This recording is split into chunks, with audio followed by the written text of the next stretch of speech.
What's good mes boys, j'espère que vous allez bien. Aujourd'hui, on va faire un tutoriel sur le sumo deadlift. Et même plus que ça, on va voir comment éviter l'erreur numéro 1 qui vous empêche d'être fort avec le sumo deadlift. Et pour ça, évidemment, vous me connaissez, moi je suis un tradi boy, donc jambes serrées quand je fais du deadlift. J'ai le plaisir de collaborer avec Ciel qui deadlift 305 kg en moins de 74 kg junior.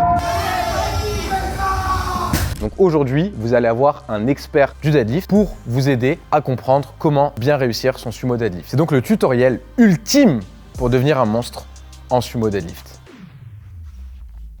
Et moi. Je vais faire ça.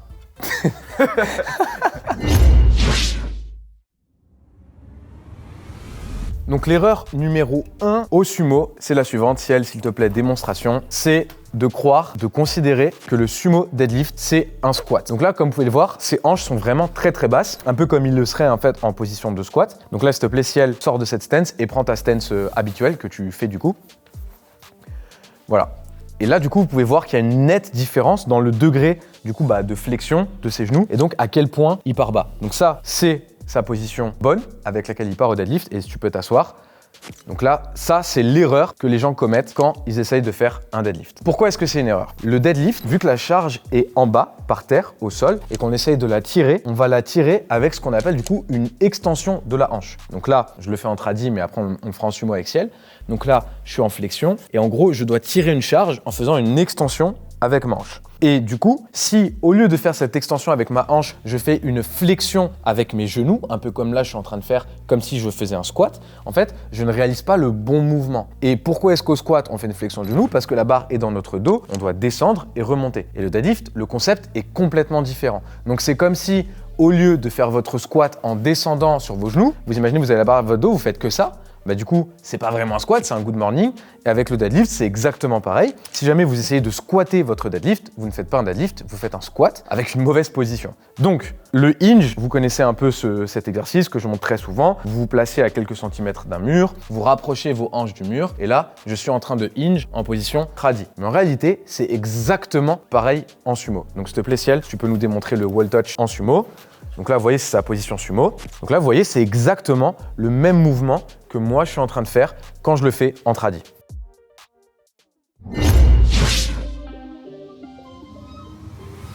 Donc maintenant qu'on a vu ça, c'est important de comprendre que s'asseoir au début d'un sumo, entre guillemets, ça ne sert à rien. Vos hanches vont changer de position et vous allez vous retrouver dans une très mauvaise position pour soulever lourd. L'objectif au sumo, c'est pas de rapprocher vos hanches de la barre vers le bas, donc rapprocher vos hanches du sol, c'est au contraire de rapprocher vos hanches de la barre. Donc du coup, Ciel, si tu peux nous montrer ça. Comment est-ce qu'on y parvient en sumo? On y parvient en faisant une rotation externe au niveau de la hanche. Donc là, vous voyez que en fait, il pousse ses genoux vers l'extérieur et ses hanches sont proches de la barre, non pas vers le sol en mode squat, mais au contraire, il rapproche ses hanches de la barre.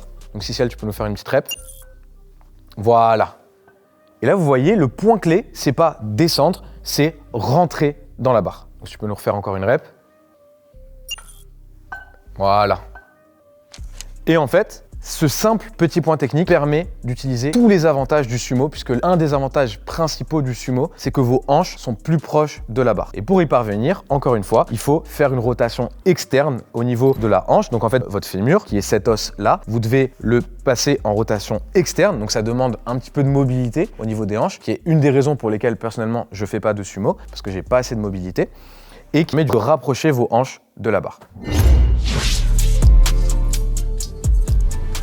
Maintenant, comment est-ce qu'on choisit le bon écart de pied pour faire un bon sumo? On va prendre mon exemple. Comme je l'ai dit, je ne suis pas mobile du tout. Donc imaginez que j'essaye d'avoir les pieds très très larges comme ça. Là, vous voyez, personnellement, je ne peux pas vraiment me baisser beaucoup plus que ça pour me rapprocher de la barre. En réalité, mes hanches, vu que mes fémurs restent droits, contrairement à Ciel qui arrive à bien ouvrir du coup ses hanches en rotation externe, moi mes hanches restent très loin de la barre. Là, je suis vraiment loin de la barre, je suis pas dans une bonne position. Donc si personnellement je devais avoir un sumo, vu que je suis pas souple, au contraire, j'aurais un sumo plus serré au niveau des pieds qui me permet d'avoir plus de rotation externe au niveau de mes hanches, qui me permet du coup de rapprocher beaucoup plus mes hanches de la barre. Là, on va voir la différence avec Ciel. Du coup, Ciel qui a les pieds très très écartés et même en ayant les pieds écartés, il arrive du coup à garder ses hanches très très proches de la barre puisqu'il a la mobilité qui lui permet d'y arriver. Donc là, si tu veux bien faire une rep, là, vous voyez que ses hanches restent très proches de la barre sur la rep. Oui, voilà, voilà.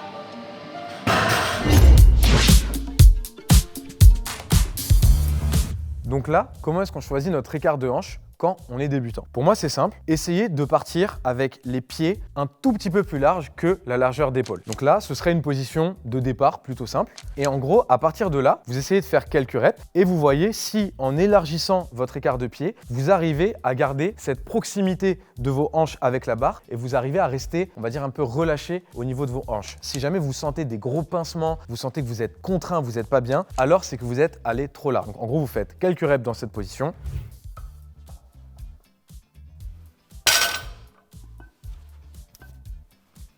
Et là, imaginons que Ciel, il est en mode « Ok, je suis bien, je peux élargir ». Donc là, il élargit de 2 ou 3 cm son écart. Il refait quelques reps jusqu'à trouver exactement ce point clé où il arrive à se sentir à l'aise, bien rentrer dans la barre avec ses hanches et avoir un bon sumo deadlift. Puisque le problème, encore une fois, je vais vous le démontrer. Donc là, comme vous pouvez voir, quand il se place, ses fémurs sont du coup en rotation externe. Ils ne sont pas vraiment dans la longueur de la barre. Et si on prend mon exemple, du coup, je prends le même écart que Ciel. Et là, vous voyez, moi perso, mes fémurs rentrent. Et donc là, j'ai pas vraiment une bonne position pour un sumo. Donc là, on va passer à une partie plus pro-type, puisque Ciel fait du sumo et que moi, j'en fais pas. Même si le concept est le même, il y a quand même des petits détails que, du coup, un athlète qui tire en sumo a et des conseils qu'il pourra vous donner qui vous aideront très certainement à devenir plus fort au sumo. En général, les gens qui s'assoient trop au deadlift en sumo, c'est parce qu'ils voient beaucoup de personnes sur internet qui deadlift avec une stance très droite, donc avec le torse très perpendiculaire au sol. Ça va pas à tout le monde, c'est une morphologie qui est assez particulière et il faut essayer de trouver votre manière de deadlift en sumo. C'est vrai que de manière générale, on va avoir des tradis qui se ressemblent un petit peu plus. Le sumo est vraiment spécifique à ta morphologie, à la manière dont tu es capable de produire de la force et donc n'essayez pas de reproduire forcément la technique de quelqu'un alors que vous avez des leviers différents. Après, c'est vrai qu'en général, les sumos qu'on voit, c'est sumos où les mecs sont tout droits, etc. Je pense notamment à Nabil, qui est en plus français, donc peut-être que certains d'entre vous le connaissent. Mais comme l'a dit Ciel, si moi, perso, demain, j'essayais, et même toi en réalité, hein, si on essayait tous les deux d'avoir la technique de Nabil au sumo, on ne pourrait pas parce qu'il a cette technique par rapport à la longueur de son buste, la longueur de ses bras, sa mobilité de hanche, etc. Et ça, évidemment, c'est des points personnels. Donc, au lieu de se concentrer sur « je veux que mon sumo ressemble à ça », si jamais vous suivez les points clés dont on a parlé aujourd'hui avec le hinge, rentrer proche de la barre avec la bonne stance, votre sumo sera un sumo efficace techniquement sans pour autant ressembler à celui de Nabil ou à celui de Ciel par exemple. Il y a un autre point au sumo deadlift qui est assez spécifique, c'est que le démarrage et surtout la phase entre du coup le moment où la barre se lève et le genou peut être très compliqué et c'est globalement la partie la plus compliquée du sumo alors que le lock en général c'est assez simple. Et donc pour pouvoir performer dans cette partie du mouvement, l'objectif c'est d'être assez patient et de ne pas confondre vitesse et précipitation, quelque chose que tu me dis chaque jour que Dieu fait. Sois précis sur le slack, sois précis. Allez, focus, focus, focus. En fait, ça c'est vrai que des fois, notamment tu sais quand tu te hype beaucoup avant une barre, ça c'est un truc c'est vrai que j'ai pu voir ou que j'ai pu dire, c'est prends le temps de construire. Parce que c'est vrai qu'en tradi, on a un peu plus ce côté brutal, on va dire entre guillemets, au début du mouvement. Je peux te tirer une barre à 305 kg là, aujourd'hui, tout de suite, et je la décolle. C'est juste que je vais pas la décoller au point de la verrouiller et de finir. Là où en sumo, ça se trouve, toi, elle reste complètement au sol, tu ne la décolles pas. Donc l'idée c'est que le sumo est un peu plus demandant, exigeant techniquement et en général le fait de un peu plus prendre son temps sur les premiers centimètres du mouvement, c'est sûr que ça permet en fait de bien réussir derrière. Et en général, les gens qui n'arrivent pas à verrouiller leur sumo deadlift, dans l'immense majorité des cas, c'est parce qu'en fait ils se précipitent sur la position de départ, ils ont une mauvaise position de départ et en sumo en fait le problème c'est qu'avec les jambes écartées, votre capacité à récupérer d'une erreur elle est quasi nulle. En tradi, avec les jambes serrées, on peut rattraper une erreur. En sumo, c'est impossible. Là-dessus, je vais prendre un exemple tout simple. Donc là, si il est en sumo, jambes écartées, si je le pousse comme ça, là, il vient de tomber. Et là, s'il serre ses pieds, là, il résistait. Pourquoi? Parce que du coup, avec les pieds droits et les pieds surtout sous vous, votre capacité à gérer votre équilibre et votre appui est bien meilleure. Donc c'est une des raisons pour lesquelles la patience et surtout un démarrage fort techniquement, c'est essentiel pour un bon sumo deadlift. Troisième point, Ciel. Du coup, les genoux. C'était les genoux. En fait, c'est intrinsèquement lié au fait de ne pas se précipiter, mais en sumo, si je suis dans une position où j'ai lock mes genoux trop vite, bah en fait je vais également tomber vers l'avant parce que la barre déséquilibre ma position. Ce qui fait que ne pas se précipiter, c'est aussi important sur la phase où la barre dépasse le genou parce qu'il faut synchroniser l'extension de hanche et l'extension de genou. Et je pense qu'un bon conseil, du coup, en fait, c'est de garder une bonne proximité avec la barre pendant tout votre mouvement. Donc maintenant, 2 exercices qu'on recommande avec Ciel pour vous aider à améliorer et renforcer techniquement votre sumo deadlift. Pour moi, l'exercice roi pour avoir un meilleur sumo, le tempo. Ok. Alors la raison pour laquelle moi je pense que c'est le meilleur mouvement pour avoir un bon sumo, c'est parce que ça nous oblige à être dans des positions où on est faible, où on a besoin d'avoir cette proximité avec la barre. Et si on s'oblige à être lent sur des portions où potentiellement on pourrait avoir des déséquilibres, en fait ça démontre probablement une erreur technique ou ça renforce des points où on est plus faible. Ok, donc tempo, en gros tempo c'est quoi? C'est vous allez ralentir volontairement la vitesse à laquelle vous allez monter la barre. En général, le genre de tempo qu'on fait, c'est un tempo entre le sol et les genoux puisque,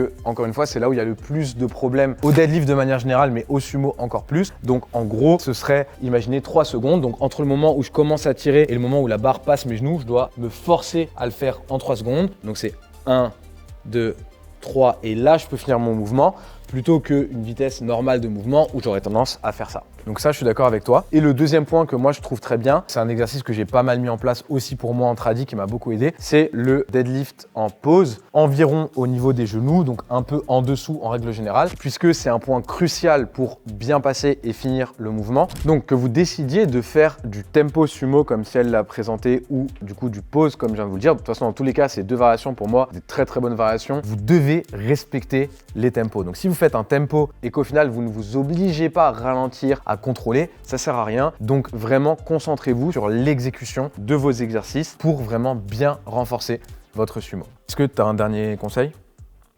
Entraînez-vous dur. C'est un très bon dernier conseil. Entraînez-vous dur. Moi, ça me va. Bon, merci pour tout, Ciel. Les gars, si jamais vous voulez aller follow Ciel, je mettrai son Instagram ici. Donc, avec Ciel, du coup, on fait un groupe de coaching. Donc, ça veut dire que dans quelques semaines, dans quelques jours, vous allez pouvoir coaché soit par Ciel, soit par moi, soit par un 3e coach que j'ai choisi qui s'appelle Thierry. Je sais pas si la vidéo avec Thierry est sortie à ce moment-là ou pas. Dans tous les cas, il y aura un lien dans la description. En allant sur ce lien, vous pourrez vous préinscrire pour être notifié de quand on lancera les places de coaching. Donc normalement, ce sera début janvier. Et donc si jamais vous voulez être coaché par Ciel, par Thierry ou par moi en powerlifting pour devenir des bêtes, du coup, on vous donne rendez-vous sur le lien qui sera en description. Voilà les boys, sur ce, je vous love et je vous dis la prochaine. Et faites du tradi, c'est mieux que le sumo.